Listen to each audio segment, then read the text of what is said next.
Pagi merayap masuk melalui celah gorden jendela kamar mereka yang tipis.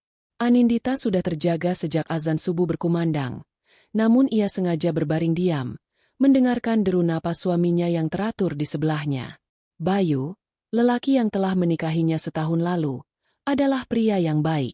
Wajahnya teduh saat tidur, bebas dari kerutan kekhawatiran yang seringkali menghiasinya saat terjaga. Nindi tahu kerutan itu akan segera muncul kembali, tepat di saat ritual pagi mereka dimulai. Ia memejamkan mata sejenak, mengumpulkan seluruh kesabaran yang ia miliki, mengubah dirinya dari seorang wanita menjadi sebuah wadah penampung yang siap diisi dengan segala keterbatasan. Benar saja, setelah Bayu selesai mandi dan mengenakan kemeja kerjanya yang warnanya sudah sedikit pudar, ia mendekati Nindi yang sedang menyiapkan sarapan seadanya, hanya nasi goreng dengan telur mata sapi. Aroma bawang goreng yang gurih mengisi dapur mereka yang sempit, sebuah ruangan yang lebih mirip lorong dengan satu meja kecil dan dua kursi. Bayu berdiri canggung di ambang pintu dapur. Tangannya merogoh saku celana. "Nindi," panggilnya pelan. Suaranya terdengar ragu. Nindi berbalik sambil tersenyum. Senyum yang sudah ia latih ribuan kali hingga terlihat alami. "Iya, Mas. Sarapannya sudah siap." Bayu tidak membalas senyum itu. Ia melangkah mendekat dan mengulurkan selembar uang kertas berwarna biru yang sudah terlihat sedikit lecek.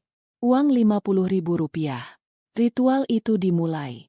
"Ini untuk belanja hari ini, ya," katanya. Matanya tidak berani menatap langsung ke mata Nindi. Ia memandang ke arah piring di atas meja. "Cukup kan, ya? Masak yang hemat saja. Yang penting ada lauk dan sayur." Nindi menerima uang itu dengan tangan kanan. Telunjuk dan ibu jarinya merasakan tekstur kertas yang sudah sering berpindah tangan. Rasanya begitu ringan, hampir tidak berbobot, namun membawa beban yang begitu berat untuk satu hari ke depan. "Iya, Mas. Pasti cukup," jawabnya dengan suara yang dibuatnya terdengar riang. Ia melipat uang itu dengan rapi dan memasukkannya ke dalam saku daster batiknya. Bayu tampak lega mendengar jawaban itu. Ia duduk dan mulai menyantap sarapannya dengan cepat. Tidak ada obrolan berarti di antara mereka. Hanya ada suara denting sendok dan garpu yang beradu dengan piring. Bagi Bayu, ini adalah rutinitas biasa. Memberi uang, memastikan cukup, lalu berangkat kerja. Tapi bagi Nindi, setiap pagi adalah sebuah ujian. Ujian untuk menekan egonya, ujian untuk memainkan perannya dengan sempurna, dan ujian untuk mengingat kembali alasannya berada di sini, di rumah kontrakan kecil ini, dengan kehidupan yang sengaja ia pilih. Setelah Bayu berangkat kerja dengan motor bebeknya yang knalpotnya sedikit berisik, Nindi membereskan meja makan. Ia mencuci piring dengan sabun colek, menghemat setiap tetes sabun cair yang harganya terus naik. Ia menatap uang Rp50.000 yang tergeletak di atas meja. Di dalamnya ada daftar belanjaan yang harus ia penuhi. Beras untuk besok, lauk pauk untuk makan siang dan malam ini, sayur mayur, bumbu dapur yang mulai habis, dan mungkin, jika ada sisa, sebungkus kopi untuk suaminya. Itu adalah sebuah teka-teki matematika yang harus ia pecahkan setiap hari. Dengan keranjang belanja anyaman di tangan, Nindi berjalan kaki menuju pasar tradisional yang jaraknya sekitar 10 menit dari rumahnya. Udara pagi masih terasa sejuk, tetapi hatinya terasa panas. Ia melewati deretan rumah yang lebih bagus dari kontrakannya, melihat mobil-mobil terparkir di garasi, dan bertanya-tanya dalam hati, apakah para istri di rumah itu juga sedang memikirkan bagaimana cara meregangkan uang Rp50.000 untuk 3 kali makan. Pasar adalah medan perangnya. Hiruk-pikuk penjual yang berteriak, bau amis dari lapak ikan yang bercampur dengan aroma wangi dari penjual bunga, dan lantai becek yang harus ia lalui dengan hati-hati. Disinilah keahliannya diuji. Ia tidak langsung menuju ke lapak langganannya. Ia berputar-putar terlebih dahulu, membandingkan harga cabai dari satu penjual ke penjual lain, mencari selisih 500 perak yang sangat berarti baginya. "Berapa harga kangkungnya, Bu?" tanyanya pada seorang ibu penjual sayur yang sedang sibuk mengikat bayam. 2.000 seikat, Neng, jawab si ibu tanpa menoleh. "Satu ikatnya besar tidak, Bu? Kalau ambil 3 ikat boleh 5.000. Tawar Nindi dengan suara yang lembut. Si ibu akhirnya menoleh, memandang Nindi dari atas ke bawah. "Ambil saja, Neng. Kasihan. Pagi-pagi sudah nawar sayuran. Nindi tersenyum getir, mengucapkan terima kasih, dan memasukkan 3 ikat kangkung itu ke dalam keranjangnya. Ia merasa seperti seorang pengemis yang sedang dikasihani, padahal di dalam rekening bank yang tidak seorang pun tahu, tersimpan angka yang cukup untuk membeli seluruh lapak sayuran di pasar ini. Tapi inilah perannya. Inilah ujian yang ia ciptakan untuk dirinya sendiri. Perjalanannya berlanjut ke lapak tempe dan tahu, lalu ke penjual ikan. Ia memilih ikan kembung kecil-kecil yang harganya lebih murah daripada ikan bandeng atau tongkol. Ia menimbang-nimbang antara membeli 1/4 kilo ayam atau ikan. Ayam lebih mahal, tapi bisa diolah menjadi beberapa macam masakan. Ikan lebih murah, tapi hanya cukup untuk sekali makan. Akhirnya, ia memutuskan membeli tempe 2 papan, tahu 5 potong, dan 1/4 kilo ikan kembung. Untuk bumbu, ia membeli eceran. 3 siung bawang putih, 5 siung bawang merah, beberapa buah cabai rawit. Semuanya ia hitung dengan cermat. Setelah berkeliling selama hampir 1 jam, uang di tangannya tersisa 3.000 perak. Cukup untuk membeli 2 saset kopi instan untuk Bayu nanti malam. Ia merasa menang. Kembali ke rumah, ia langsung disibukkan dengan kegiatan memasak. Ia membersihkan ikan, memotong sayur, dan menyiapkan bumbu. Aroma tumis kangkung dan ikan goreng mulai tercium, aroma kesederhanaan yang membungkus kehidupannya. Saat ia sedang mengulek sambal terasi, suara ketukan pintu yang keras dan tidak sabar membuatnya terkejut. Hanya ada 1 orang yang mengetuk pintu seperti itu. Ibu mertuanya. Dengan sedikit enggan, Nindi mencuci tangannya dan berjalan ke depan untuk membuka pintu. Benar saja, Ibu Ratna sudah berdiri di sana dengan wajah masam. Tangannya berkacak pinggang. Beliau langsung masuk tanpa dipersilakan. Matanya langsung menjelajah ke setiap sudut ruang tamu yang sempit. Bayu sudah berangkat. Tanyanya ketus. Sudah, Bu. Baru saja. Jawab Nindi sopan sambil mencoba menutup pintu. Masak apa kamu hari ini? Ibu Ratna tidak menunggu jawaban. Ia berjalan lurus menuju sumber wangi, ke dapur. Nindi mengikutinya dari belakang dengan perasaan was-was. Ibu Ratna berdiri di ambang pintu dapur, persis seperti Bayu tadi pagi, tapi dengan aura yang 100 kali lebih mengintimidasi. Matanya menatap tajam ke arah wajan di atas kompor, lalu ke cobek berisi sambal, dan ke ikan goreng yang ada di piring. Oh, cuma masak tumis kangkung sama ikan kembung. Cibirnya, suaranya terdengar seperti mengejek. Begini ini makanan suamimu setiap hari? Pantas saja badannya kurus. Nindi hanya bisa diam. Menjawab hanya akan memperpanjang masalah. Untung saja Bayu itu anak yang penurut. Lanjut Ibu Ratna sambil melipat tangan di dada. Ia berjalan mendekati meja, mengambil sepotong ikan goreng dengan jarinya dan mencicipinya. Rasanya juga biasa saja. Kamu ini benar-benar tidak bisa diandalkan. Harusnya dengan uang yang diberikan Bayu, kamu bisa masak yang lebih bergizi. Ayam, atau daging sekali-sekali. Napas Nindi tercekat. Ia ingin sekali berteriak. Uang apa? Uang 50.000 ini bahkan tidak cukup untuk membeli 1 kilogram daging sapi. Tapi ia menahannya. Ia harus memainkan perannya. Maaf, Bu. Nanti Nindi coba masak yang lebih enak. Katanya pelan. Ibu Ratna tertawa sinis. Tawa yang menyakitkan telinga. Tidak perlu. Saya tahu akal-akalan perempuan seperti kamu. Dikasih uang lebih sedikit, pasti mengeluh. Dikasih banyak, malah dipakai untuk foya-foya, beli baju, beli kosmetik. Baguslah Bayu cuma kasih kamu segitu. Uang belanja harian itu cukup untuk menguji kesetiaan seorang istri. Nindi mengangkat wajahnya, menatap ibu mertuanya dengan tatapan tidak mengerti. Kenapa? Kamu tidak suka saya bilang begitu?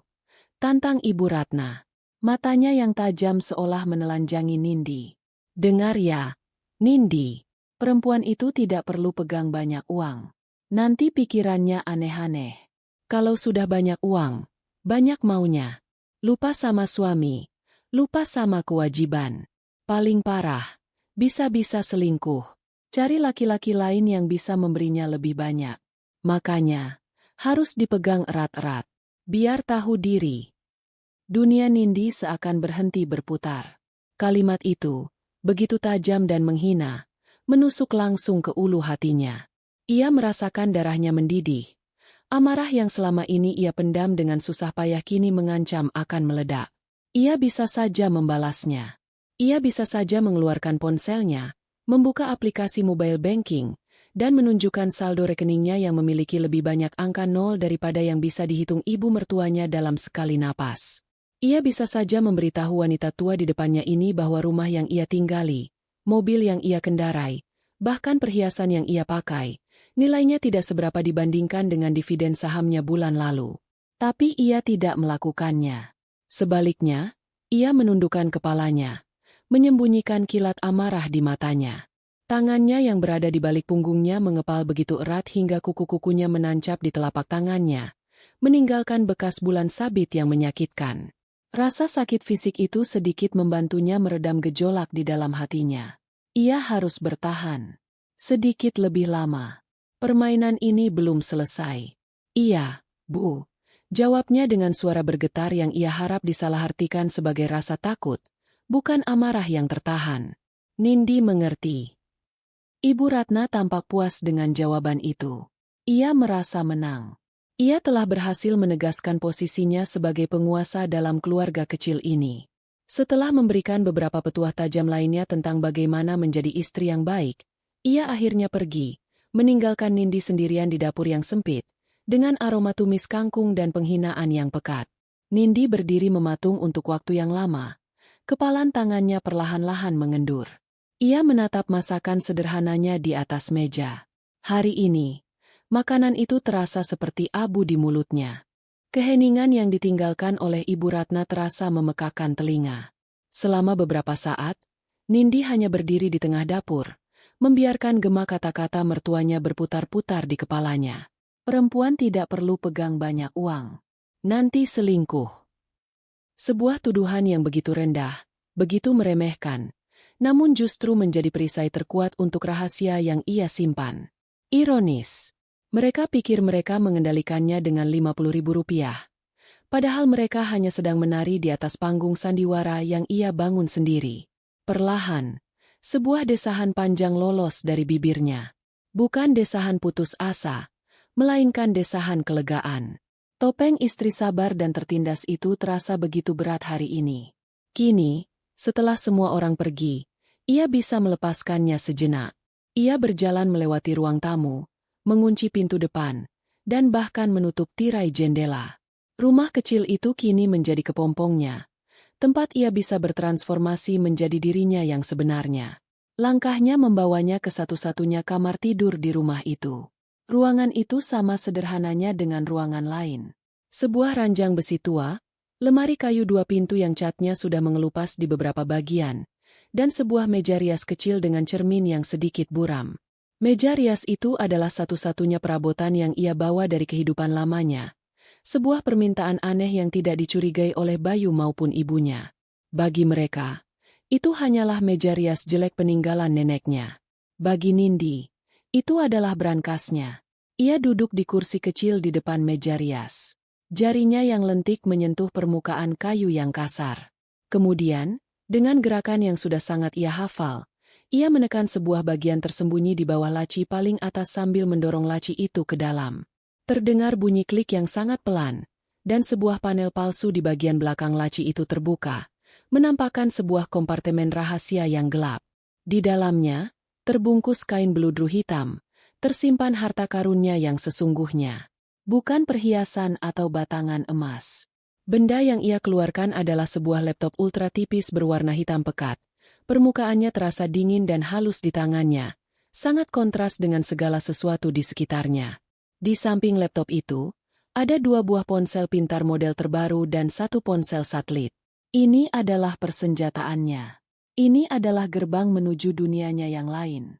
Ia meletakkan laptop itu di atas meja rias, membukanya. Tidak ada stiker atau hiasan apapun, hanya sebuah logo minimalis yang menyala sesaat ketika ia menekan tombol daya. Layar beresolusi tinggi itu menyala, menampilkan desktop yang bersih. Hanya ada beberapa ikon aplikasi perbankan dan platform trading saham.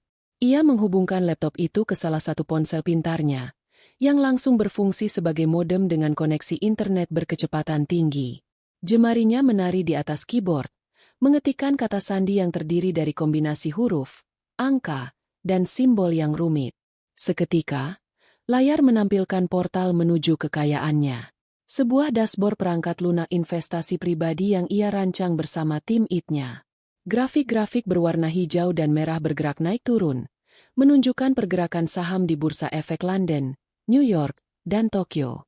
Angka-angka digital terus berubah setiap detik. Di sudut kanan atas, dalam huruf tebal, tercetak total nilai asetnya saat ini. Angka itu memiliki 12 digit sebelum koma. Miliaran rupiah. Nindi menghela napas lagi, kali ini dengan perasaan yang berbeda. Ini adalah dirinya. Anindita Putri Maharani. Bukan sekadar Nindi, istri Bayu yang hanya diberi uang 50.000 sehari.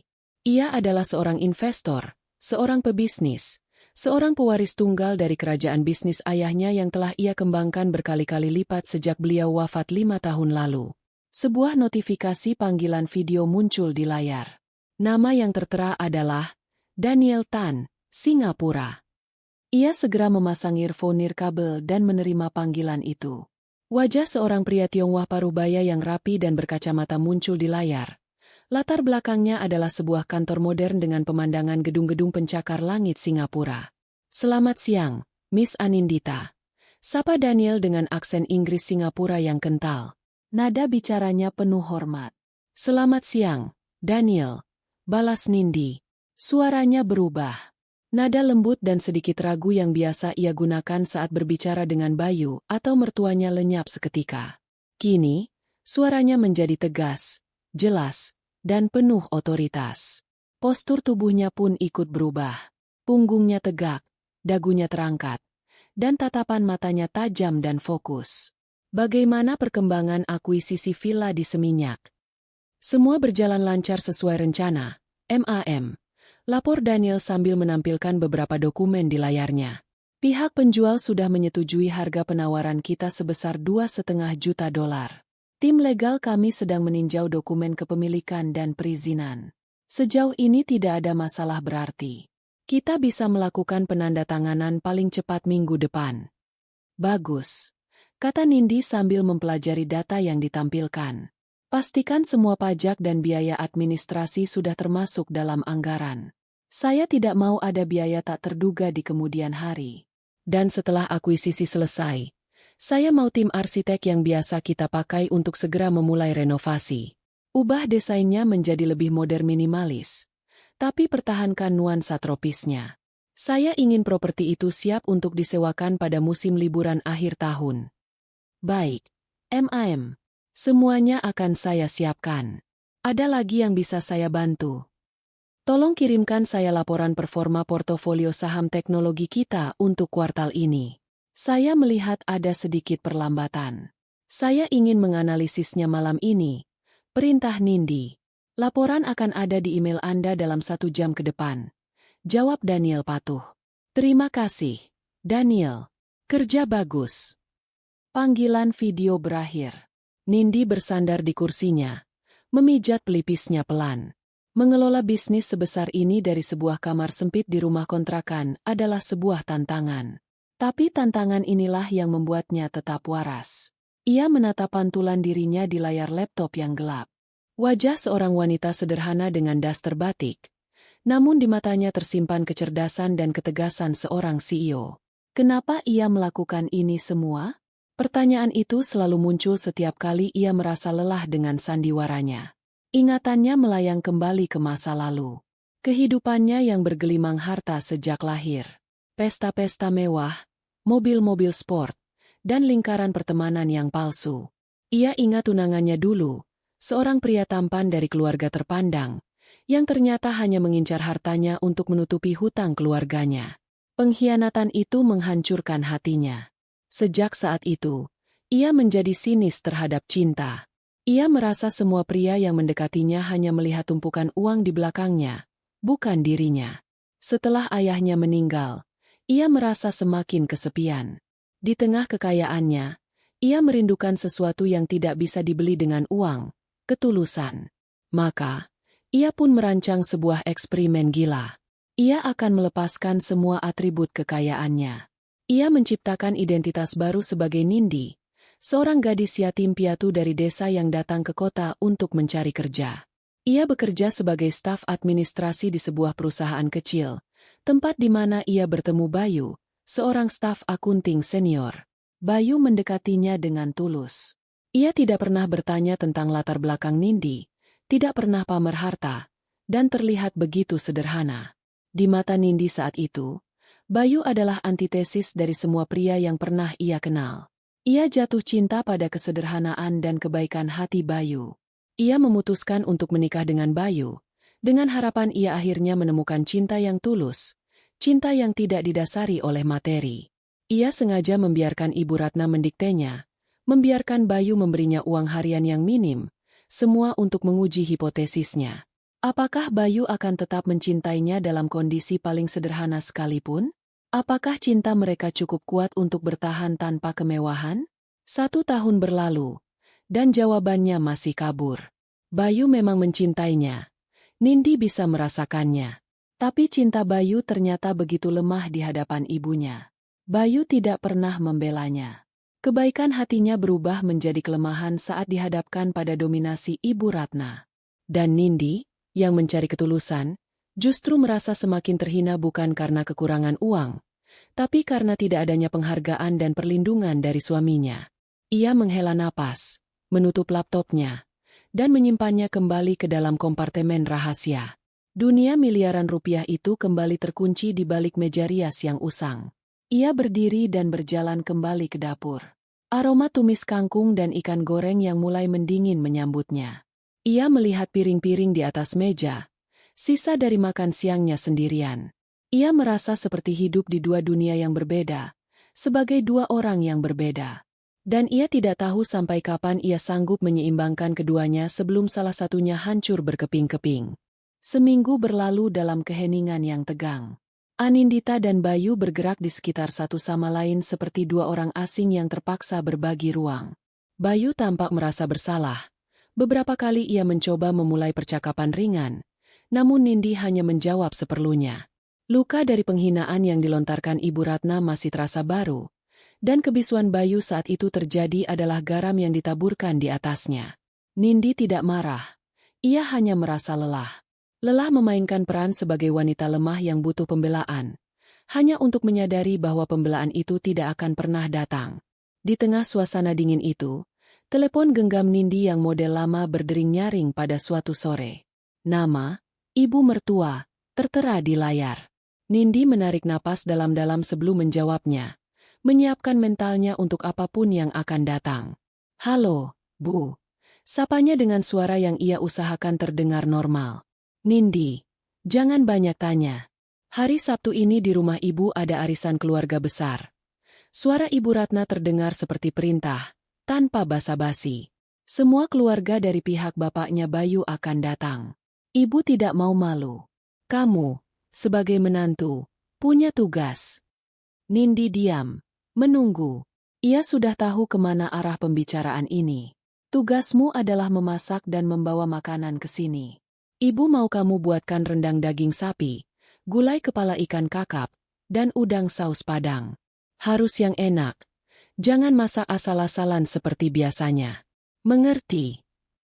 Napas Nindi terasa sesak. 3 masakan itu bukan hanya rumit, tapi juga membutuhkan biaya yang sangat besar. Daging sapi kualitas bagus, kepala ikan kakap segar yang besar, udang galah. Total biayanya bisa mencapai 1 juta rupiah, bahkan lebih. Tapi, Bu, Nindi mencoba menyela. Tidak ada tapi-tapian. Potong Ibu Ratna dengan cepat dan tajam. Soal uang, kamu pakai saja uang harian dari Bayu. Pintar-pintarlah mengaturnya. Anggap saja ini ujian buatmu. Apakah kamu bisa menjadi istri yang kreatif dan pintar mengelola keuangan atau tidak? Kalau kamu bisa menyajikan masakan enak dengan anggaran pas-pasan, itu baru namanya istri idaman. Ibu tunggu hari Sabtu. Awas kalau sampai mengecewakan. Telepon ditutup begitu saja, meninggalkan bunyi, Tut tut tut. Yang panjang. Nindi masih memegang telepon itu di telinganya. Terpaku. Pintar mengatur uang harian? Uang Rp50.000 disuruh menjadi 3 jenis hidangan mewah untuk puluhan orang? Ini bukan ujian. Ini adalah sebuah lelucon kejam yang dirancang untuk membuatnya gagal dan terlihat bodoh di depan seluruh keluarga besar.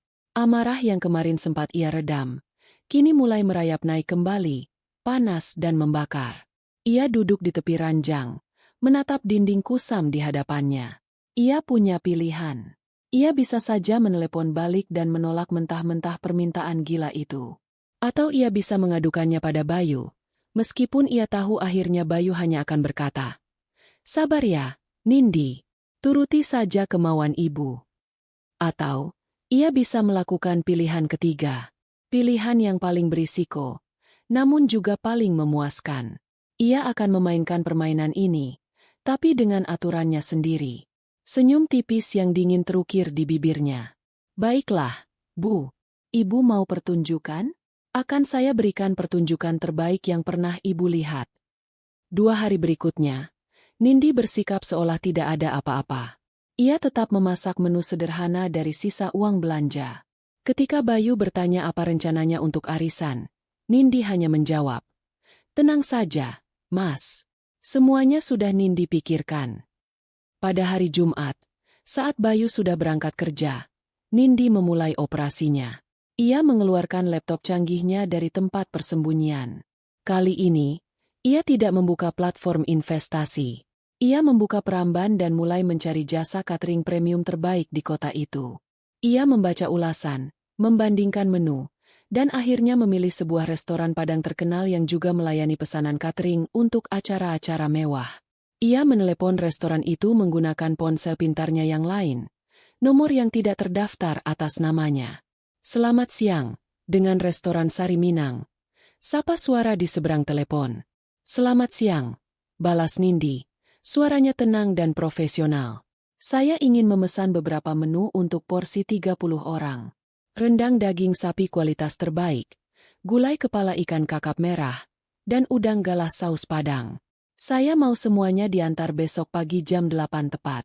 Tolong jangan gunakan kotak atau kemasan berlogo restoran Anda. Masukkan saja ke dalam wadah-wadah biasa. Dan satu lagi, saya minta kurir yang mengantar untuk tidak memakai seragam. Apa bisa?" Ada jeda sejenak. Permintaan itu jelas tidak biasa. "Bisa, Bu. Tapi untuk total pesanannya akan cukup besar. Apakah Ibu mau melakukan pembayaran di muka?" Nindi melirik saldo di salah satu rekeningnya yang khusus ia siapkan untuk dana darurat, semacam ini. "Tidak masalah. Sebutkan saja totalnya, dan berikan nomor rekening perusahaan Anda. Akan saya transfer sekarang juga." Setelah transaksi senilai hampir 3 juta rupiah itu selesai, Nindi merasa lega. Langkah pertama selesai. Selanjutnya adalah bagian yang paling sulit, logistik dan penyajian. Ia harus memastikan tidak ada satupun jejak yang tertinggal. Sabtu pagi, Nindi bangun lebih awal dari biasanya. Ia sengaja membuat suara berisik di dapur, memukul-mukul talenan, menyalakan kompor, seolah-olah ia sedang memasak besar. Tepat jam 8, sebuah mobil box putih tanpa logo berhenti di ujung gang. Seorang pria berpakaian preman turun membawa beberapa kotak kardus besar. Nindi sudah menunggunya di depan pintu. Transaksi serah terima itu berlangsung cepat dan senyap. Di dalam dapur, ia membuka kotak-kotak itu. Aroma rempah yang kaya dan mewah langsung memenuhi ruangan. Daging rendang yang empuk dengan bumbu yang meresap sempurna, kepala ikan kakap yang besar berenang dalam kuah gulai kuning kental, dan udang-udang galah berwarna oranye cerah yang menggugah selera. Kualitasnya jauh melampaui apapun yang bisa ia masak sendiri. Dengan hati-hati, ia memindahkan semua masakan itu ke dalam panci dan wadah tupperware besar miliknya. Ia bahkan sengaja menumpahkan sedikit bumbu rendang ke atas kompor untuk memberikan efek seolah-olah ia benar-benar memasaknya di sana. Ketika Bayu bangun, ia terkejut melihat berbagai hidangan lezat sudah tersaji di atas meja makan. "Nindi, ini, kamu masak semua ini? Kapan? Uangnya dari mana?" Tanyanya dengan tatapan tak percaya. "Kan aku sudah bilang, Mas." "Tenang saja, Jawab Nindi sambil tersenyum misterius. Ada sedikit tabungan dari sisa uang belanja selama ini. Khusus untuk acara penting seperti ini. Bayu menatapnya dengan pandangan kagum bercampur bingung. Ia tidak tahu bahwa sisa uang belanja harian istrinya bahkan tidak cukup untuk membeli sebungkus permen, apalagi menabung. Tapi melihat hasil yang luar biasa di depan matanya, ia memilih untuk tidak bertanya lebih jauh. Ia merasa bangga. Istrinya ternyata memang seorang wanita yang hebat. Perjalanan menuju rumah Ibu Ratna terasa berbeda. Bayu menyetir motor dengan lebih bersemangat, sementara Nindi duduk di belakang, memeluk erat tas besar berisi mahakaryanya. Sesampainya di sana, rumah itu sudah ramai oleh sanak saudara. Semua mata tertuju pada mereka saat Nindi mulai mengeluarkan wadah-wadah makanan dan menatanya di atas meja prasmanan. Aroma masakan Nindi langsung menjadi pusat perhatian. Para tante dan sepupu Bayu berkerumun, memuji penampilannya yang begitu menggoda. Wah, Nindi, hebat sekali kamu bisa masak seperti ini. Puji salah seorang tante. Bayu beruntung sekali punya istri pintar masak begini. Timpal yang lain. Nindi hanya tersenyum dan menjawab dengan rendah hati. Biasa saja, tante. Cuma resep dari ibu di kampung. Ibu Ratna memperhatikan semuanya dari sudut ruangan. Wajahnya menunjukkan ekspresi yang sulit diartikan. Ada sedikit rasa bangga karena menantunya dipuji, namun ada lebih banyak rasa curiga. Ia tahu persis berapa uang yang ia izinkan untuk Bayu berikan pada Nindi. Tidak mungkin uang sekecil itu bisa menghasilkan masakan semewah ini. Saat waktu makan tiba, masakan Nindi menjadi bintang utama. Semua orang mengambil porsinya dan kembali untuk kedua kalinya. Pujian tidak henti-hentinya mengalir. Rendangnya empuk, bumbunya meresap. Gulainya gurih dan tidak amis. Udangnya segar dan bumbunya pas. Bayu duduk dengan dada membusung, menerima ucapan selamat dari para pamannya. Nindi makan dengan tenang di pojok, mengamati kepuasan di wajah semua orang. Ia merasa berhasil. Ia telah memenuhi permintaan mertuanya, bahkan melampauinya. Ia telah membuktikan bahwa ia mampu, meskipun dengan cara yang tidak mereka ketahui. Namun, kemenangannya tidak berlangsung lama. Setelah semua orang selesai makan dan sedang asyik mengobrol sambil menikmati kue-kue, Ibu Ratna menghampiri meja makan. Ia mengambil sendok, mencicipi sedikit sisa bumbu rendang, lalu gulai, lalu saus udang. Ia memejamkan matanya, seolah sedang menjadi seorang juri kompetisi masak. Kemudian, ia berdeham keras, menarik perhatian semua orang di ruangan itu. Masakanmu memang enak, Nindi, katanya dengan suara yang sengaja ia keraskan. Semua obrolan berhenti. Semua mata kini tertuju padanya dan Nindi. Enak sekali. Malah, rasanya terlalu enak. Persis seperti masakan dari restoran Padang terkenal langganan bapaknya Bayu dulu. Jantung Nindi berdebar kencang. Ia tahu apa yang akan terjadi selanjutnya.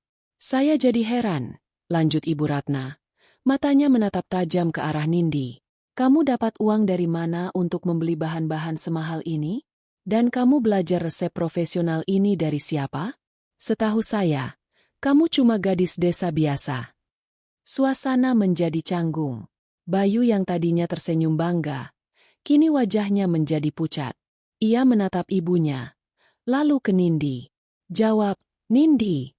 Desak Ibu Ratna, suaranya semakin tinggi. Jangan-jangan benar apa kata orang. Jangan-jangan kamu punya simpanan uang haram, ya? Atau mungkin, ada laki-laki lain yang memberimu uang. Tuduhan itu dilontarkan di tengah-tengah keluarga besar. Terasa 1000 kali lebih menyakitkan daripada penghinaan di dapur tempo hari. Rasanya seperti ditelanjangi di depan umum. Wajah para tante yang tadinya memuji kini berubah menjadi tatapan penuh selidik dan bisik-bisik. Nindi merasa seluruh udara di ruangan itu tersedot habis. Ia menatap suaminya, mencari pertolongan. Ia berharap Bayu akan berdiri, akan membela kehormatannya, akan berkata, "Cukup, Bu. Jangan menuduh istriku seperti itu." Tapi Bayu hanya duduk membeku di kursinya. Mulutnya terbuka sedikit, tapi tidak ada suara yang keluar. Matanya bergerak gelisah antara Nindi dan ibunya. Ia tampak bingung, takut, dan yang paling parah, Ia tampak ragu. Keraguan di mata suaminya adalah pisau terakhir yang mengoyak hati Nindi. Nindi menundukkan kepalanya. Bukan karena ia merasa bersalah atau malu. Ia menunduk untuk menyembunyikan kekecewaan dan kebencian yang terpancar jelas di matanya. Di tengah keheningan yang menyiksa itu, ia tahu satu hal dengan pasti. Ujian kesabarannya telah berakhir. Dan ia telah mencapai batasnya. Pulang dari acara arisan itu seperti melakukan perjalanan melewati sebuah terowongan yang panjang, gelap, dan sunyi. Sepanjang jalan, Bayu tidak mengatakan sepatah kata pun. Ia fokus mengendarai motornya. Namun Nindi bisa merasakan ketegangan pada punggungnya yang kaku. Keheningan di antara mereka bukanlah keheningan yang menenangkan, melainkan keheningan yang berat, penuh dengan pertanyaan yang tak terucap dan tuduhan yang tak terbantahkan. Nindi sendiri memilih untuk diam. Ia tidak punya energi untuk memulai pertengkaran yang ia tahu tidak akan ia menangkan. Sesampainya di rumah, Bayu langsung masuk ke kamar dan merebahkan diri di tempat tidur, membelakangi pintu. Nindi membereskan sisa-sisa wadah makanan, mencucinya dengan gerakan mekanis. Setiap gesekan spons pada panci seolah menyuarakan kekecewaannya. Malam itu, mereka tidur saling memunggungi, dengan jarak emosional yang terasa lebih lebar dari samudra. Beberapa hari kemudian, kehidupan seolah kembali normal, namun hanya di permukaan. Ada sesuatu yang berubah. Sebuah keretakan kecil telah muncul di dinding kebohongan yang Nindi bangun dengan susah payah. Bayu menjadi lebih pendiam, tetapi juga lebih mengamati. Terkadang, Nindi menangkap basah suaminya sedang menatapnya dengan tatapan aneh, tatapan yang penuh selidik, seolah sedang mencoba melihat sesuatu yang tersembunyi di baliknya. Ia tidak lagi sepenuhnya percaya pada citra Nindi sebagai gadis desa yang lugu dan sederhana. Insiden arisan itu telah menanamkan benih keraguan di dalam benaknya. Nindi menyadari perubahan ini dan menjadi lebih berhati-hati. Ia membatasi penggunaan laptop dan ponsel rahasianya, hanya pada saat ia benar-benar yakin sendirian di rumah. Setiap panggilan dari manajer investasinya membuatnya was-was. Ia merasa seperti seorang agen mata-mata di wilayah musuh, di mana satu kesalahan kecil bisa menghancurkan seluruh misinya. Suatu sore, Nindi sedang melakukan panggilan video penting dengan timnya di Zurich mengenai pergerakan pasar mata uang Eropa. Ia terpaksa melakukannya karena ada keputusan mendesak yang harus diambil. Ia sudah memastikan Bayu akan pulang telat karena ada lembur. Ia duduk di depan meja riasnya di dalam kamar, pintu kamar tertutup rapat, dan ia berbicara dengan suara pelan namun jelas dalam bahasa Inggris. "No, I disagree with that projection," katanya. Matanya fokus pada data di layar. "The political instability in that region is too high. We need to divest from our assets there and reallocate the capital to the emerging green technology sector in Southeast Asia. It's a suffer long-term bet. Please prepare the divestment proposal by tomorrow morning. Zurich time." Ia begitu tenggelam dalam diskusi itu sehingga ia tidak mendengar suara motor Bayu yang berhenti di depan rumah. Rupanya, lembur suaminya dibatalkan. Ia juga tidak mendengar suara pintu depan yang dibuka, atau langkah kaki yang mendekat ke kamar tidur. Bayu masuk ke dalam rumah dengan perasaan lelah. Ia ingin segera berbaring dan mungkin meminta Nindi membuatkannya teh hangat. Namun, saat ia mendekati kamar, ia mendengar suara istrinya berbicara. Awalnya ia tidak terlalu memperhatikannya. Mungkin Nindi sedang menelepon temannya. Tapi kemudian, ia menyadari sesuatu yang aneh. Nindi berbicara dalam bahasa Inggris. Bukan sekadar satu atau dua kata, tapi kalimat-kalimat panjang yang lancar dan fasih. Penasaran, Bayu melangkah pelan dan berhenti di ambang pintu kamar yang sedikit terbuka. Dari celah itu, ia bisa melihat punggung Nindi yang duduk di depan meja rias. Ia mendengar kata-kata yang asing di telinganya. Projection, political instability, divest, reallocate capital, green technology sector. Ini jelas bukan obrolan biasa. Ini adalah bahasa bisnis. Bahasa tingkat tinggi yang bahkan bosnya di kantor jarang gunakan. Jantung Bayu mulai berdebar lebih kencang. Siapa Nindi sebenarnya? Gadis desa yang ia kenal tidak mungkin bisa berbicara seperti ini. Ia berdiri mematung di sana selama beberapa menit, mendengarkan dengan perasaan campur aduk antara bingung, curiga, dan sedikit takut. Ketika Nindi akhirnya mengakhiri panggilannya dengan ucapan, "Thank you for your hard work, team. I'll see you at next meeting." Bayu memutuskan untuk menunjukkan dirinya. Ia mendorong pintu kamar hingga terbuka sepenuhnya. "Mas." Nindi terlonjak kaget saat melihat Bayu berdiri di sana. Wajahnya langsung pucat. Dengan gerakan cepat, ia menutup laptopnya. Namun sudah terlambat. Bayu sudah melihat sekilas layar yang penuh dengan grafik dan angka. Kamu bicara dengan siapa?" Tanya Bayu. Suaranya pelan tapi nadanya menuntut penjelasan. Matanya tidak menatap Nindi, tapi menatap laptop hitam yang kini tertutup di atas meja rias. Otak Nindi bekerja secepat kilat, mencari alasan yang paling masuk akal. Kepanikan mengancam akan mengambil alih, tapi bertahun-tahun melakukan negosiasi bisnis bernilai jutaan dolar telah melatihnya untuk tetap tenang di bawah tekanan. "Oh, Mas, sudah pulang?" katanya lembur. Nindi mencoba mengalihkan pembicaraan sambil berdiri dan mendekati suaminya. Mencoba tersenyum. "Jawab pertanyaanku, Nindi," kata Bayu, tidak bergeming. "Kamu bicara dengan siapa tadi? Bahasa Inggrismu lancar sekali. Dan apa maksud kata-kata tadi? Divestasi? Alokasi modal?" Nindi tahu ia tidak bisa mengelak. Ia harus memberikan sebuah jawaban. Itu tadi aku sedang membantu teman lama, Mas. Namanya Sari. Dulu dia teman satu kampung. Tapi dia pintar dan dapat beasiswa kuliah di luar negeri. Sekarang dia sedang menyusun tesis untuk S2-nya, jurusan bisnis internasional. Nindi mulai merangkai ceritanya, memastikan setiap detailnya terdengar meyakinkan. Tesisnya tentang teknologi ramah lingkungan di Asia Tenggara. Dia minta tolong aku untuk jadi lawan diskusinya. Pura-pura jadi investor, biar dia bisa latihan presentasi.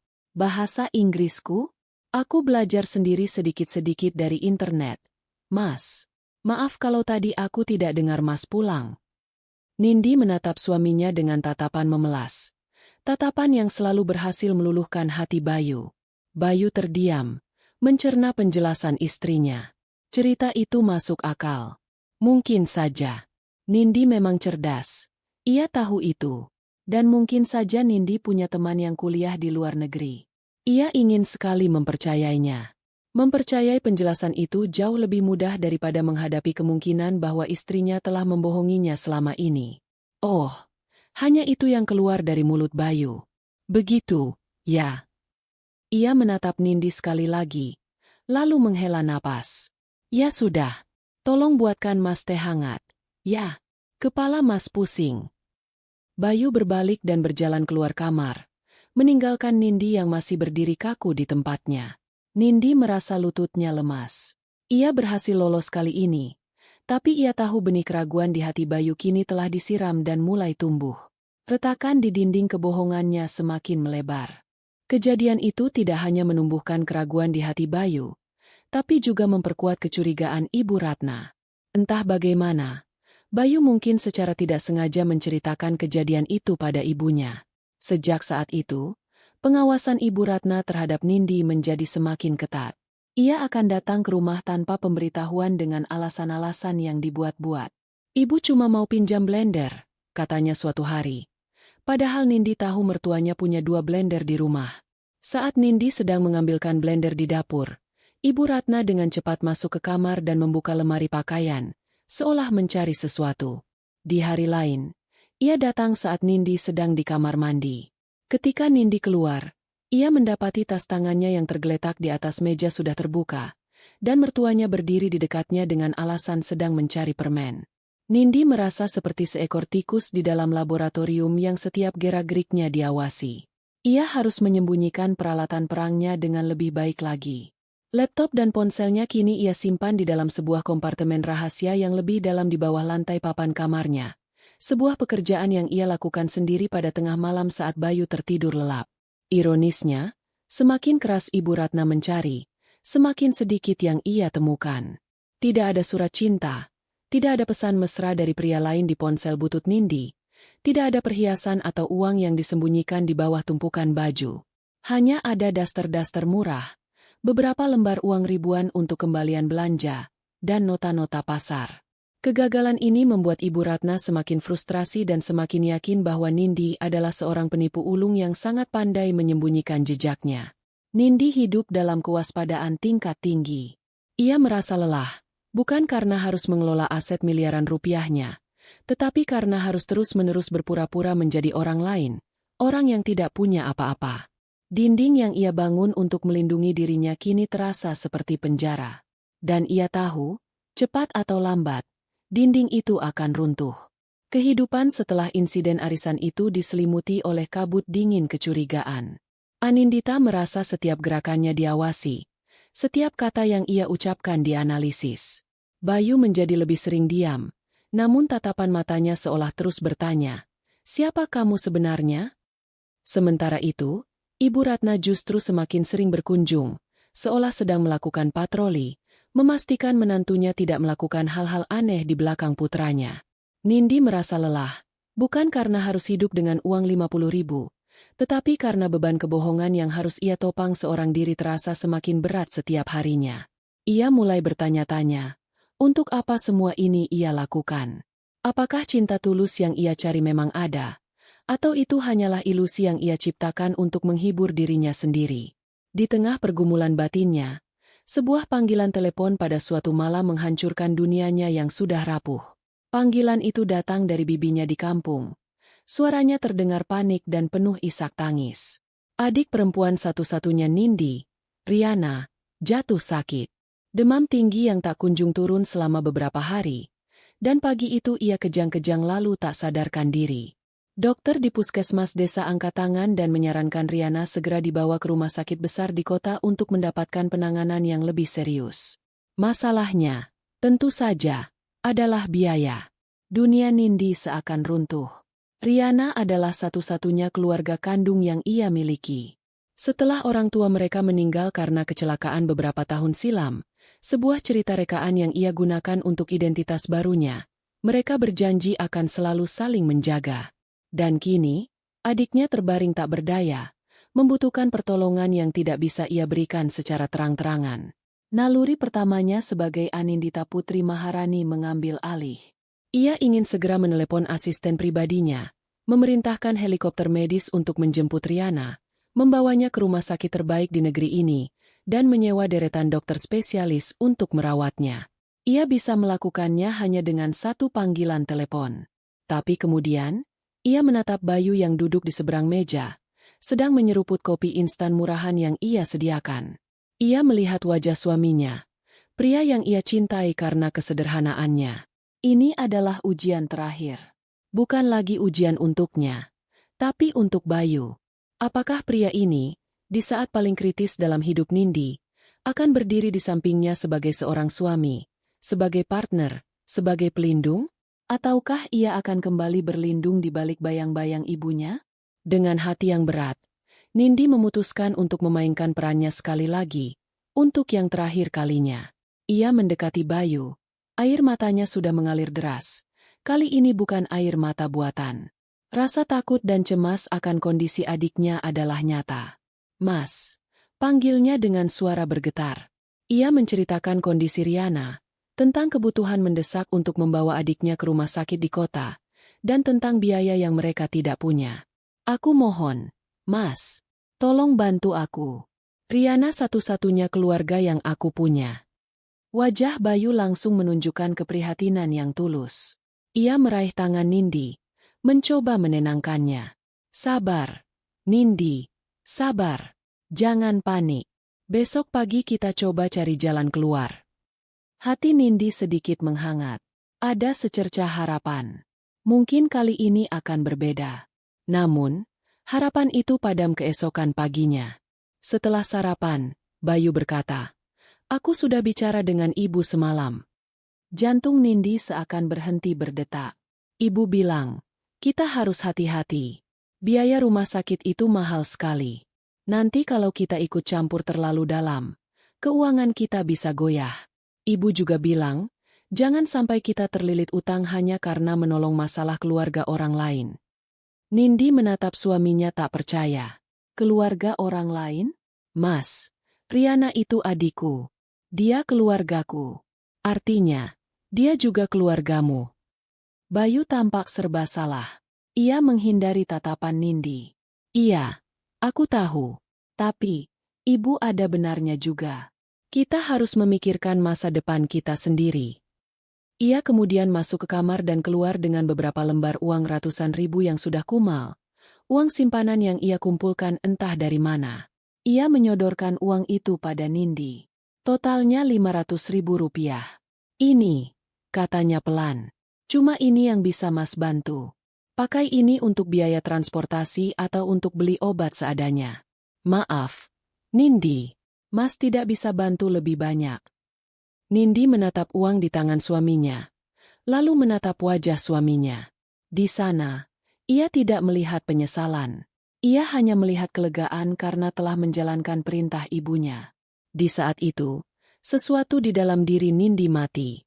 Semua harapan, semua cinta, semua pemakluman yang selama ini ia berikan untuk Bayu, semuanya menguap menjadi kehampaan yang dingin.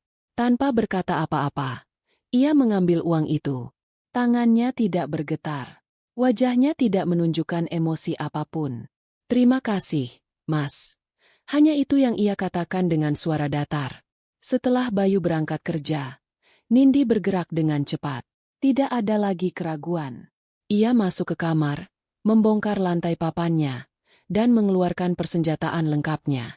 Panggilan telepon pertama ia tujukan kepada bibinya. Bei, jangan khawatir. Bawa Riana ke rumah sakit Royal Medica di ibu kota sekarang juga. Semua biaya sudah saya urus. Pesan kamar VVIP atas nama Riana. Ambulans terbaik sedang dalam perjalanan menjemput kalian. Panggilan kedua ia tujukan kepada Direktur Rumah Sakit Royal Medica. Kenalan lama ayahnya. Dr. Hermawan, saya Anindita. Saya butuh bantuan Anda. Adik saya sedang dalam perjalanan ke sana. Tolong siapkan tim dokter terbaik Anda. Lakukan apapun yang diperlukan, berapapun biayanya. Panggilan ketiga adalah kepada manajer banknya. Tolong transfer dana sebesar 500 juta rupiah ke rekening Rumah Sakit Royal Medica sebagai deposit awal atas nama pasien Riana. Segera. Dalam waktu kurang dari 15 menit, masalah yang terasa begitu besar bagi Nindi si istri miskin, telah diselesaikan dengan tuntas oleh Anindita Putri Maharani. Ia bahkan tidak perlu berkeringat. Ia meletakkan ponselnya, lalu menatap lembaran uang 500 ribu rupiah dari Bayu yang tergeletak di atas meja.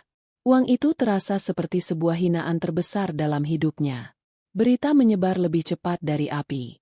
Seorang kerabat jauh yang kebetulan bekerja sebagai petugas kebersihan di Rumah Sakit Royal Medica melihat Riana dirawat di kamar paling mewah, dengan dokter-dokter spesialis yang silih berganti memeriksanya. Cerita itu menyebar dari mulut ke mulut, dari telepon ke telepon, dan akhirnya, sampai ke telinga Ibu Ratna. Ibu Ratna tidak bisa mempercayai apa yang ia dengar. Menantu perempuannya yang miskin, yang untuk makan sehari-hari saja harus diirit-irit, tiba-tiba bisa membiayai pengobatan adiknya di rumah sakit termahal? Logikanya yang sempit hanya bisa sampai pada satu kesimpulan yang mengerikan. Sore itu, saat Nindi baru saja selesai menerima kabar bahwa kondisi adiknya sudah stabil, pintu rumahnya digedor dengan brutal. Nindi sudah tahu siapa yang datang. Ia membuka pintu dan langsung disambut oleh wajah Ibu Ratna yang merah padam karena amarah. Jadi benar berita itu, teriak Ibu Ratna bahkan sebelum Nindi sempat berkata apa-apa. Ia menerobos masuk ke dalam rumah, diikuti oleh Bayu yang tampak pucat dan bingung di belakangnya.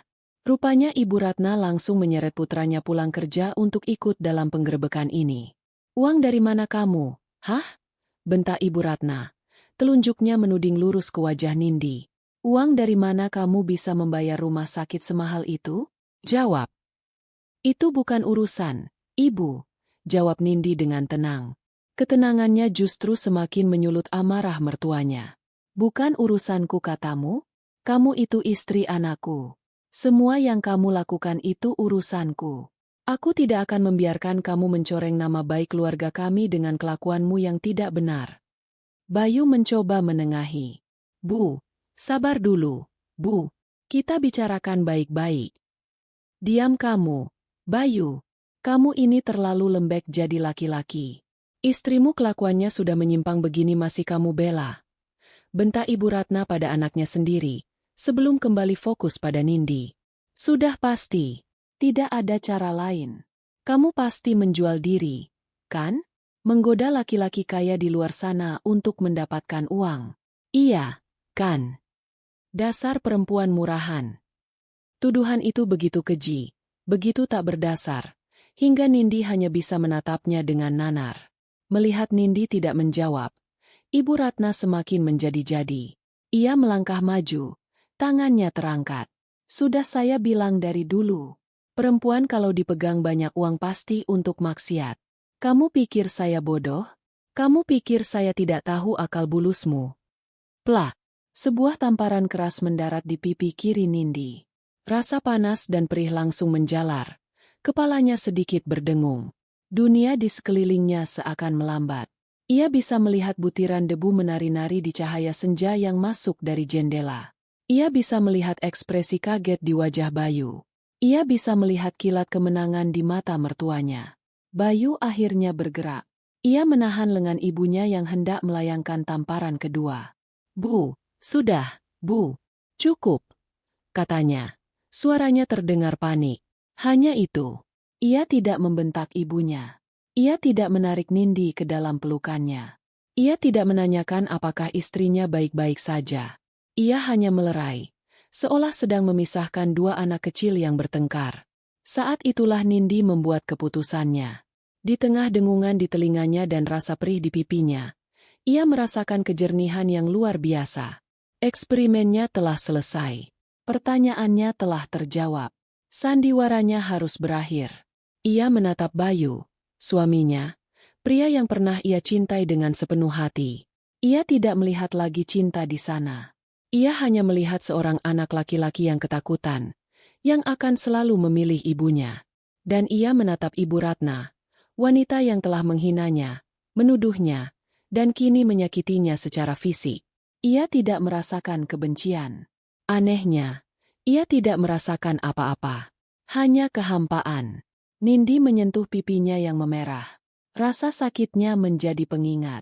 Pengingat bahwa sandiwara ini sudah terlalu mahal harganya. Malam ini, ia akan mulai menulis babak akhir dari cerita ini. Hari-hari setelah tamparan itu berlalu dalam keheningan yang membekukan. Rumah kontrakan mereka yang kecil terasa seperti sebuah makam yang luas. Nindi berhenti bermain peran. Ia tidak lagi tersenyum, tidak lagi menyapa dengan ramah, tidak lagi memasak dengan antusias. Ia melakukan pekerjaan rumah tangganya seperti robot. Gerakannya efisien namun tanpa jiwa. Ia adalah cangkang kosong dari sosok istri sabar yang selama ini ia perankan. Perubahannya membuat Bayu ketakutan. Ia merindukan Nindi yang dulu, yang hangat dan penurut. Nindi yang sekarang terasa begitu asing dan jauh. Ia mencoba berbicara dengannya beberapa kali, mencoba meminta maaf atas nama ibunya, mencoba menyentuh tangannya. Tapi Nindi akan selalu menghindar. Tatapannya dingin dan kosong, dan jawaban-jawabannya hanya terdiri dari satu atau dua kata. Dinding tak kasat mata telah tumbuh di antara mereka. Dinding yang begitu tebal dan tinggi hingga Bayu tidak tahu bagaimana cara meruntuhkannya. Nindi sendiri tidak sedang bersedih atau marah lagi. Emosi-emosi itu telah ia lewati. Kini, yang ada hanyalah sebuah tujuan yang jernih. Ia sedang menunggu.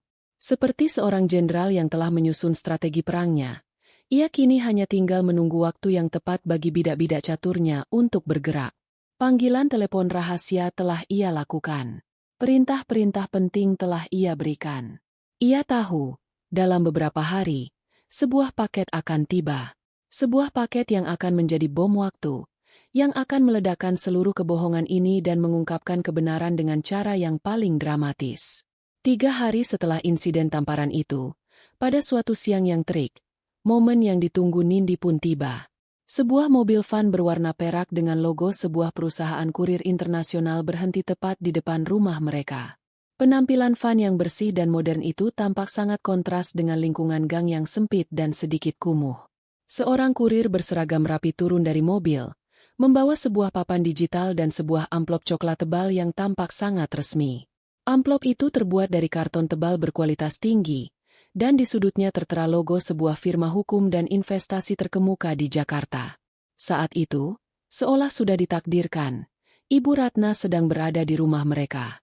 Ia datang dengan dalih ingin memastikan Bayu tidak kekurangan makan setelah Nindi mogok masak enak. Kenyataannya, ia datang untuk menikmati kemenangannya, untuk melihat apakah menantunya sudah jera. Ia dan Nindi sedang duduk dalam keheningan yang canggung di ruang tamu ketika kurir itu mengetuk pintu. "Permisi, paket." Nindi berdiri dengan tenang dan membuka pintu.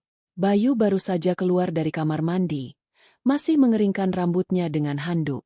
"Selamat siang, Ibu.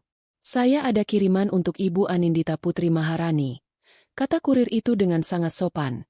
Matanya melihat ke papan digitalnya untuk memastikan nama. Nama itu terdengar asing di telinga Bayu. Tapi Ibu Ratna, yang pendengarannya selalu tajam untuk hal-hal yang mencurigakan, langsung bereaksi. "Anindita Putri Maharani. Itu bukan nama menantunya. Maksudnya, bukan nama yang biasa ia pakai. Nama itu terdengar begitu agung, begitu berbeda dari Nindi yang sederhana." "Benar, dengan saya sendiri," jawab Nindi dengan suara yang jelas dan mantap, suara yang tidak pernah Bayu dan ibunya dengar sebelumnya. Kurir itu tersenyum. "Mohon tanda tangan di sini, Bu." Nindi mengambil stylus dan membubuhkan tanda tangan yang tegas dan elegan di layar digital itu. Tanda tangan itu pun terlihat asing bagi Bayu. Setelah menerima amplop coklat itu, Nindi mengucapkan terima kasih dan menutup pintu. Ia berbalik dan mendapati dua pasang mata menatapnya dengan tajam. Satu pasang mata penuh kebingungan, milik suaminya. Satu pasang mata lagi penuh dengan kecurigaan yang membara, milik ibu mertuanya. "Surat apa itu?" tanya Ibu Ratna seketika. Suaranya ketus. Ia bangkit dari duduknya. Matanya terpaku pada amplop di tangan Nindi. "Dan siapa itu Anindita Putri Maharani? Nama siapa itu?" Sebelum Nindi sempat menjawab, Ibu Ratna sudah melangkah maju dan merebut amplop itu dari tangannya. Gerakannya kasar dan cepat. Ia membolak-balikan amplop tebal itu. Matanya menyipit membaca nama firma hukum yang tertera di sudut. "Firma hukum? Investasi?" desisnya. Suaranya bergetar karena emosi yang tertahan. "Apa ini? Surat panggilan dari pengadilan? Kamu punya utang? Atau ini surat cerai? Kamu mau meninggalkan anak saya setelah semua kelakuanmu itu?" "Bu, jangan begitu. Itu kan surat pribadi Nindi," kata Bayu, mencoba menengahi, meskipun suaranya terdengar ragu. Ia sendiri sangat penasaran dengan isi amplop itu. Ibu Ratna tidak mempedulikan putranya. Matanya yang menyala-nyala menatap Nindi, menuntut jawaban. "Jawab, perempuan licik. Apa isi surat ini?" Disinilah Nindi mengakhiri permainannya. Topeng yang selama setahun lebih menempel di wajahnya, kini ia lepaskan dengan sukarela. Ia tidak lagi menunduk. Ia tidak lagi terlihat takut atau sedih. Ia berdiri tegak, punggungnya lurus, dagunya sedikit terangkat. Ia balas menatap mata ibu mertuanya dengan tatapan yang dingin, tenang, dan menusuk. Tatapan seorang ratu yang sedang memandang rakyat jelata yang lancang. Perubahan drastis dalam sikap Nindi membuat Ibu Ratna dan Bayu tertegun sejenak. Mereka belum pernah melihat Nindi yang seperti ini. Wanita di hadapan mereka bukanlah menantu miskin yang bisa mereka tindas. Ada aura kekuatan dan otoritas yang menguar darinya. Aura yang membuat bulu kuduk mereka meremang.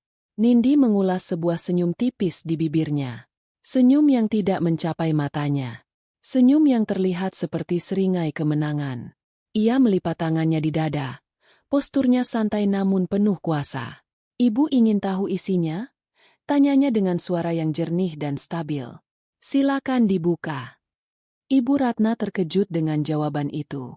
Ia mengira Nindi akan panik, akan mencoba merebut kembali surat itu.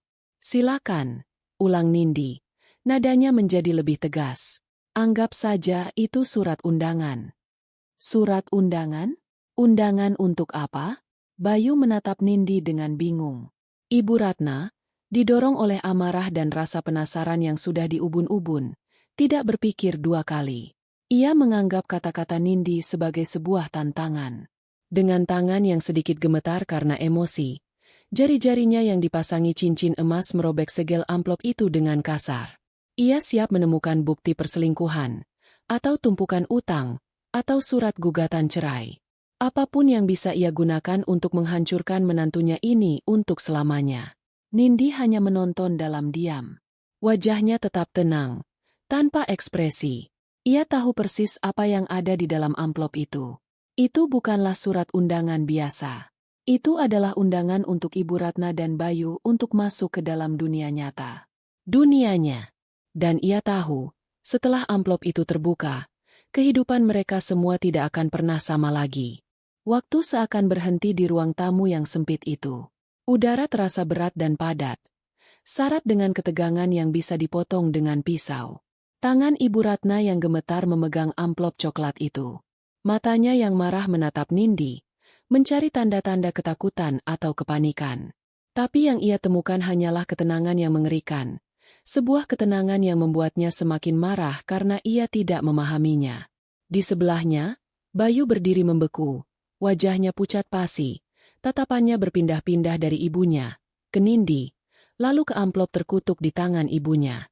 "Undangan katamu?" desis Ibu Ratna, merobek bagian atas amplop itu dengan gerakan kasar. Suara sobekan kertas yang tebal terdengar begitu nyaring di tengah keheningan. "Kita lihat undangan macam apa ini." Ia menarik keluar isi amplop itu. Bukan selembar surat seperti yang ia duga, melainkan sebuah bundel dokumen yang tebal, dijilid dengan rapi.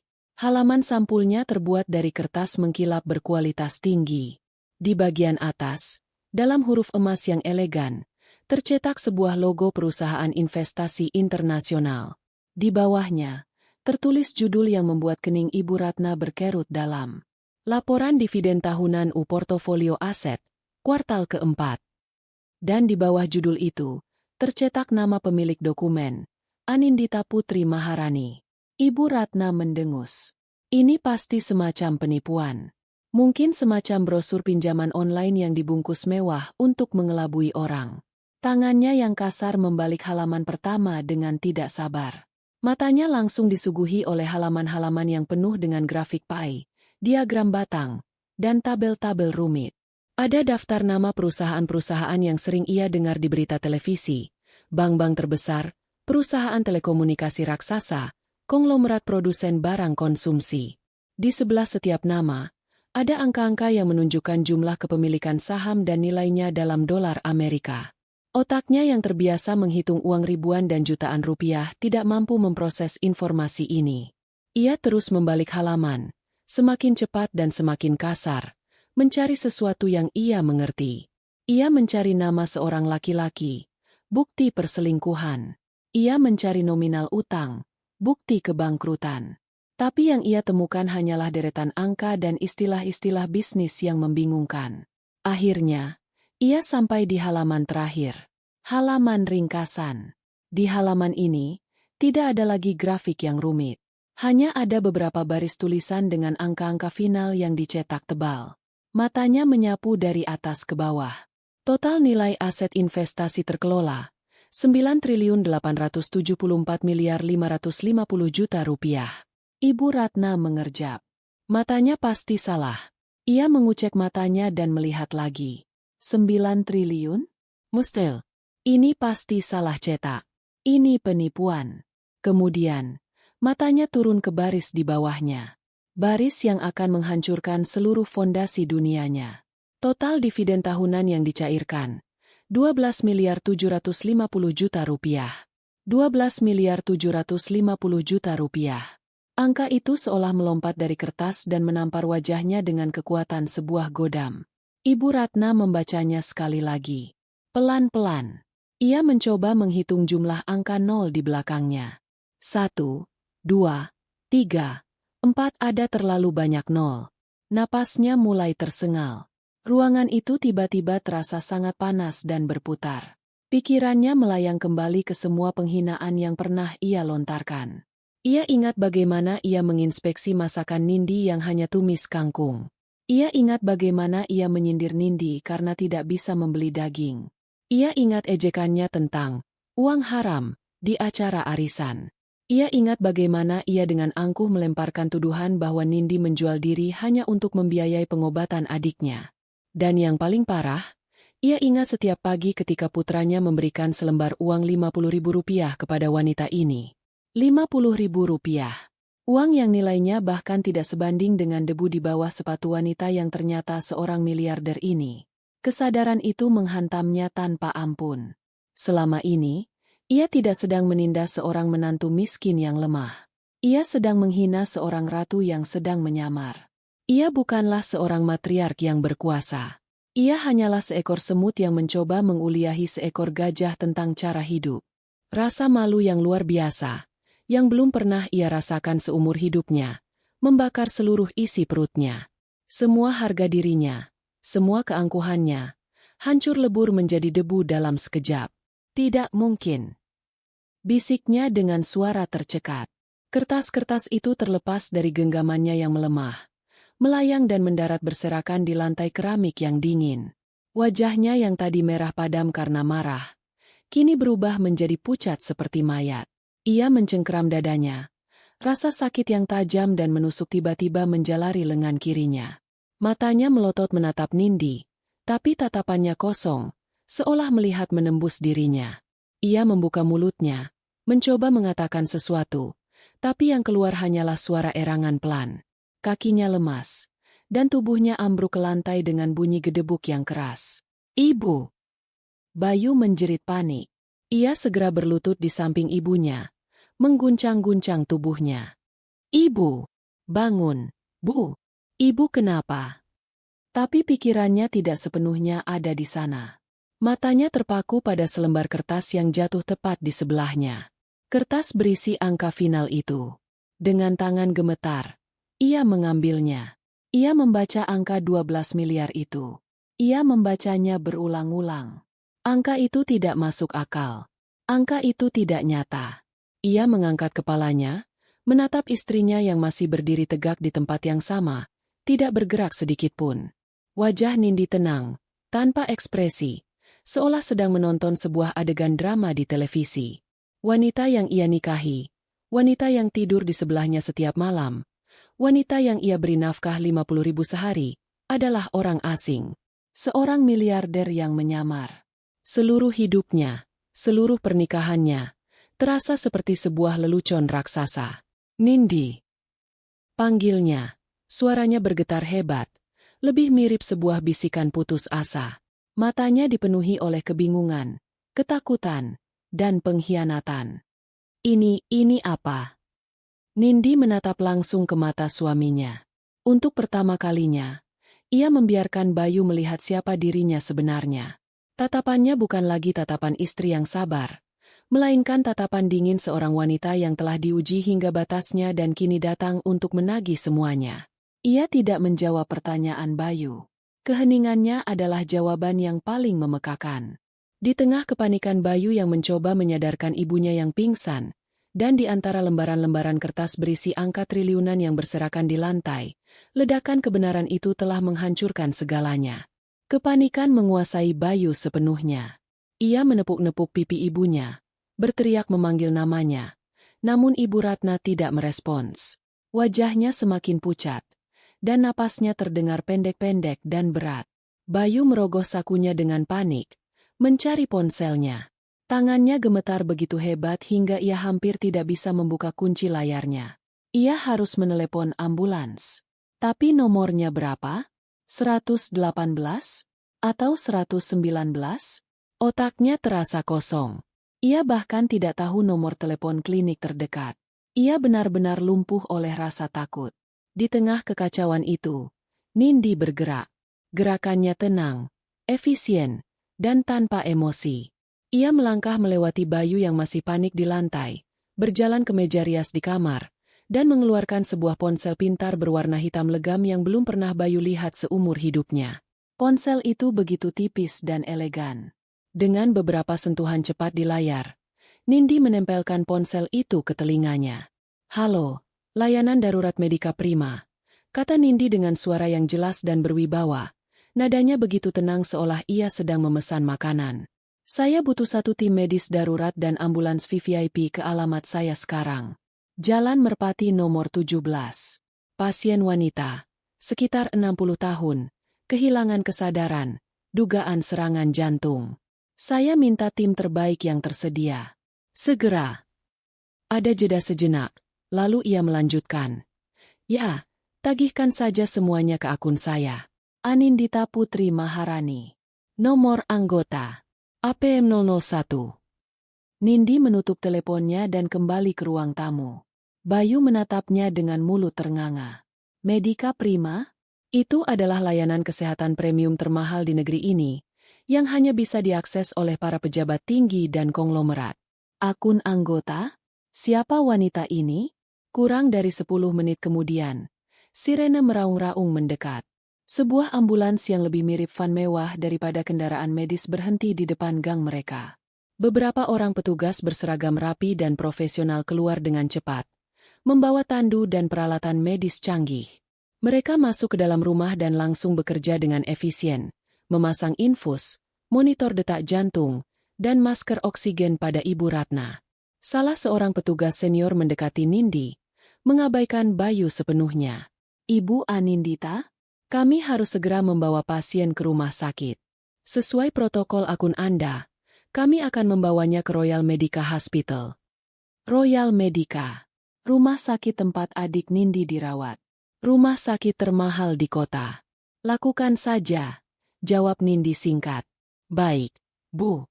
Kami butuh deposit awal untuk administrasi kamar VVIP dan tindakan darurat. Sebelum Bayu sempat berpikir tentang dari mana mereka akan mendapatkan uang sebanyak itu, Nindi sudah mengeluarkan sebuah dompet kulit berwarna gelap yang juga asing bagi Bayu. Dari dalam dompet itu, ia mengeluarkan sebuah kartu. Kartu itu bukan terbuat dari plastik. Warnanya hitam pekat, terbuat dari logam, dan hanya ada nama, Anindita P. Maharani, terukir di atasnya tanpa nomor kartu yang terlihat. Ia menyerahkan kartu itu kepada petugas medis, yang langsung menggesekannya pada sebuah mesin portabel. Transaksi berhasil dalam sekejap. Bayu menyaksikan semua itu dengan perasaan hampa. Ia merasa seperti penonton dalam film tentang kehidupannya sendiri. Peran utamanya, yang selama ini ia pikir adalah miliknya, ternyata telah diambil alih oleh istrinya. Ia bukan lagi kepala keluarga. Ia bahkan bukan lagi seorang suami. Ia hanyalah seorang figuran yang kebingungan. Rasa malu dan perasaan tidak berguna menyelimutinya, membuatnya merasa kecil dan tidak berarti. Mereka mengikuti ambulans ke rumah sakit dengan taksi yang dipesan Nindi melalui aplikasi di ponsel canggihnya. Sepanjang perjalanan, tidak ada percakapan. Bayu hanya bisa menatap keluar jendela, melihat pemandangan kota yang terasa asing. Di tangannya, ia masih menggenggam erat lembaran laporan dividen itu. Angka-angka di atasnya terasa membakar telapak tangannya.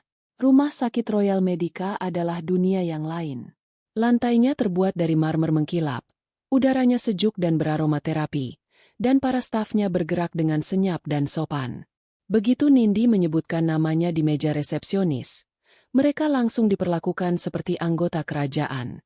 Seorang manajer hubungan pasien langsung datang menyambut mereka dan mengantar mereka ke ruang tunggu VVIP yang nyaman. Sementara Ibu Ratna sudah dibawa ke unit perawatan intensif jantung. Tak lama kemudian, seorang dokter paruhbaya yang berwibawa, yang Nindi panggil dengan akrab sebagai Dr. Hermawan, keluar menemui mereka. Ia adalah kepala Departemen Kardiologi. Lagi-lagi, ia berbicara langsung kepada Nindi, menjelaskan kondisi Ibu Ratna dengan istilah-istilah medis yang rumit. Nindi mendengarkan dengan saksama, sesekali bertanya dengan cerdas, menunjukkan pemahaman yang mengejutkan. Bayu hanya duduk diam, tidak mengerti apapun yang mereka bicarakan. Ia merasa seperti anak kecil yang tersesat. Setelah dokter pergi dengan jaminan bahwa Ibu Ratna berada di tangan terbaik dan kondisinya kini stabil, Nindi akhirnya menoleh ke arah Bayu. Untuk pertama kalinya sejak kekacauan itu dimulai, ia memfokuskan perhatiannya pada suaminya. "Kita perlu bicara," katanya dengan suara datar. Ia membawa Bayu ke sebuah taman kecil yang tenang di dalam kompleks rumah sakit. Mereka duduk di bangku taman yang menghadap ke sebuah kolam ikan koi. Suara gemericik air menjadi satu-satunya bunyi yang memecah keheningan di antara mereka. Bayu tidak sanggup menahan diri lagi. Semua pertanyaan, kebingungan, dan rasa sakit yang ia pendam meledak keluar. "Siapa kamu sebenarnya, Nindi?" tanyanya dengan suara serak. Kenapa kamu melakukan ini padaku? Kenapa kamu membohongiku selama ini? Semua ini, rumah kontrakan kita, uang 50.000, masakan sederhana, semua itu bohong? Pernikahan kita, apa itu juga bohong? Nindi menatap ikan-ikan koi berwarna-warni yang berenang dengan tenang di kolam sebelum menjawab. Wajahnya tidak menunjukkan kemarahan, hanya kelelahan yang mendalam. Tidak ada yang bohong tentang namaku. Aku Anindita. Mulainya pelan. Dan tidak ada yang bohong tentang perasaanku saat aku setuju menikah denganmu. Aku benar-benar mencintaimu, Bayu. Ia kemudian menceritakan semuanya. Tentang keluarganya yang kaya raya, tentang bisnis ayahnya, tentang bagaimana ia mewarisi dan mengembangkan semuanya menjadi lebih besar. Ia bercerita tentang trauma masa lalunya, tentang para pria yang hanya mendekatinya karena uang, yang membuatnya muak dengan kepalsuan. Aku lelah, lanjutnya. Aku lelah selalu curiga apakah seseorang tulus menyukaiku, atau hanya menyukai saldo rekeningku. Jadi, aku membuat sebuah eksperimen. Aku ingin mencari seseorang yang bisa mencintaiku apa adanya. Bahkan jika aku tidak punya apa-apa. Aku menciptakan karakter Nindi, gadis desa yatim piatu, dan aku bertemu denganmu. Kamu baik, sederhana, dan tulus. Aku pikir, aku telah menemukan orangnya. Air mata mulai menggenang di mata Bayu saat ia mendengarkan. Tapi kemudian, suara Nindi menjadi dingin dan tajam. Aku mulai melihat sisi lain darimu. Sisi yang lemah. Sisi yang tidak bisa berdiri sendiri dan selalu bergantung pada ibumu. Aku memberimu setiap kesempatan untuk membuktikan bahwa kamu adalah partnerku, pelindungku. Tapi kamu selalu gagal. Nindi menatap lurus ke mata Bayu. Tatapannya menusuk. Saat ibumu menghina masakanku, kamu diam. Saat ibumu menuduhku punya uang haram di depan seluruh keluarga, kamu diam. Saat aku datang padamu dengan ketakutan karena adikku sakit parah, kamu hanya memberiku 500.000 rupiah dan menyuruhku untuk tidak merepotkanmu, karena itu perintah ibumu. Dan puncaknya, saat ibumu menamparku, di depan matamu, kamu bahkan tidak sanggup membelaku dengan benar. Setiap kalimat Nindi adalah sebuah belati yang menusuk langsung ke jantung Bayu. Ia tidak bisa membantah. Semua itu benar. Eksperimenku selesai, Bayu, kata Nindi. Suaranya terdengar final. Aku menemukan jawabannya. Jawaban yang sangat menyakitkan. Ternyata, cinta tulusku pun tidak ada harganya di matamu jika dibandingkan dengan perintah ibumu. Kamu tidak mencintaiku sebagai seorang istri. Kamu hanya menyukai versi diriku yang lemah, miskin, dan bisa kamu kendalikan.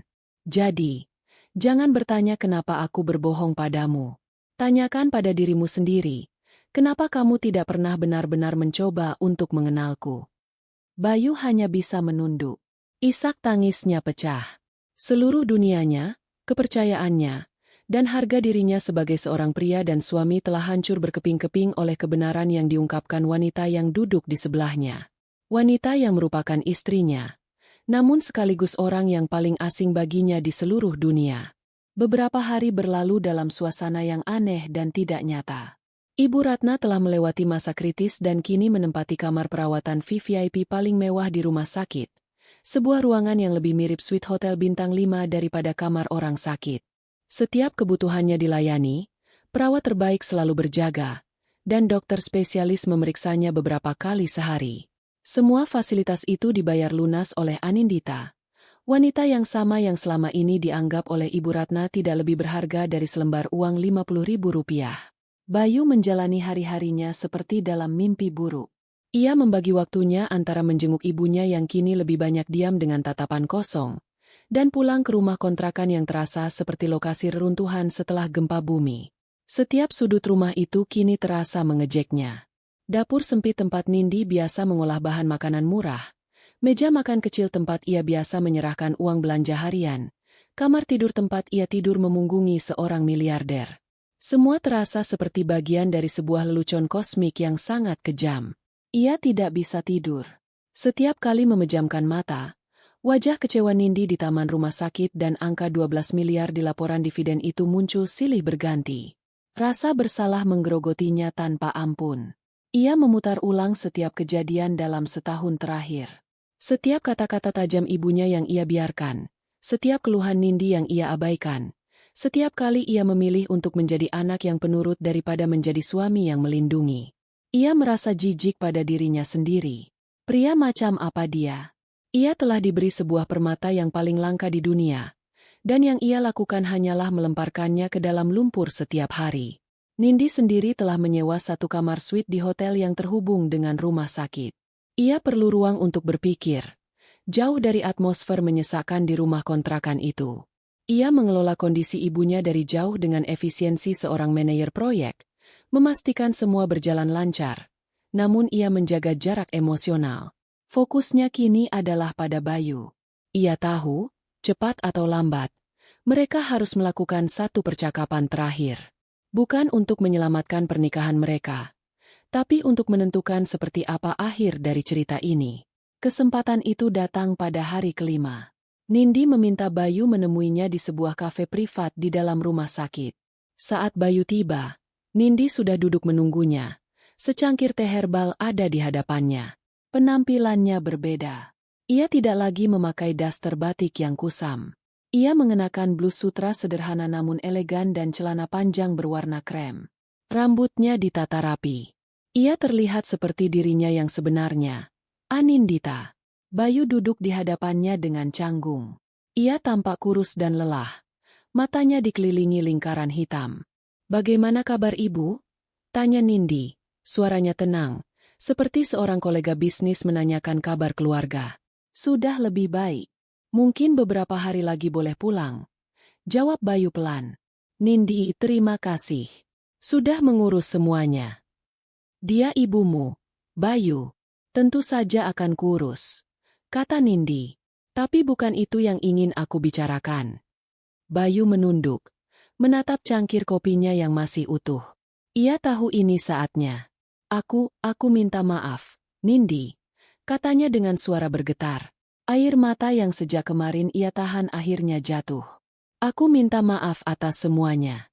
Atas kelakuanku, atas kata-kata ibu, atas semua penderitaan yang kamu alami. Aku buta. Aku bodoh dan lemah. Seharusnya aku melindungimu.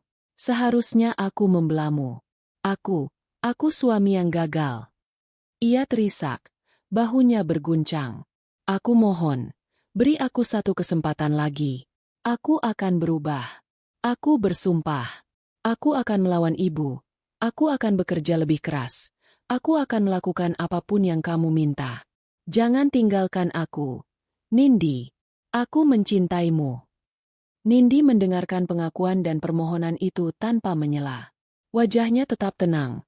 Meskipun di dalam hatinya ada sedikit rasa sakit melihat pria yang pernah ia cintai begitu hancur. "Aku percaya kamu menyesal, Bayu," katanya setelah tangis Bayu sedikit mereda. "Dan aku menghargai permintaan maafmu. Tapi maaf saja tidak bisa memperbaiki apa yang sudah rusak. Kepercayaan." Ia menatap lurus ke mata Bayu yang basah. "Masalahnya tidak pernah tentang uang, Bayu. Apakah kamu mengerti itu? Aku tidak marah karena kamu hanya memberiku 50.000 sehari. Aku bisa hidup dengan 5.000 perak sehari jika perlu. Masalahnya adalah rasa hormat yang tidak pernah kamu berikan. Saat kamu menyerahkan uang itu setiap pagi tanpa berani menatap mataku, kamu tidak sedang memberiku nafkah. Kamu sedang memberiku jatah, seolah aku adalah seorang tanggungan yang membebani. Saat ibumu menuduhku di acara arisan, yang paling menyakitkan bukanlah tuduhannya, tapi keraguan yang kulihat di matamu. Saat adikku sakit, yang menghancurkanku bukanlah uang 500.000 yang kamu berikan, tapi kalimatmu yang menyebut keluargaku sebagai keluarga orang lain. Kamu tidak pernah menganggapku sebagai bagian dari hidupmu, sebagai partnermu. Bagimu dan ibumu, aku hanyalah orang luar yang kebetulan tidur di ranjangmu dan memasak di dapurmu. Bayu hanya bisa menangis dalam diam. Setiap kata Nindi adalah kebenaran yang menyakitkan. Pernikahan bukan hanya tentang cinta, Bayu. Pernikahan adalah tentang kemitraan. Saling mendukung, saling melindungi, saling menghargai.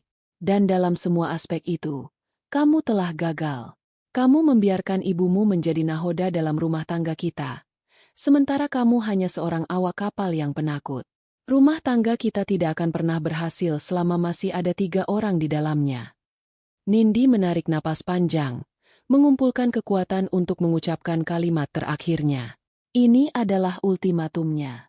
Aku akan memberimu sebuah pilihan. Bukan kesempatan kedua untuk kembali ke masa lalu, tapi sebuah pilihan untuk masa depanmu. Ada 2 jalan di depanmu. Jalan pertama, katanya dengan tegas, adalah kita berpisah secara baik-baik.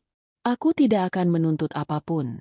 Aku akan memastikan kamu dan ibumu hidup dengan layak. Aku akan membelikan kalian rumah yang bagus, memberikan tunjangan bulanan yang lebih dari cukup. Kalian tidak akan pernah kekurangan apapun.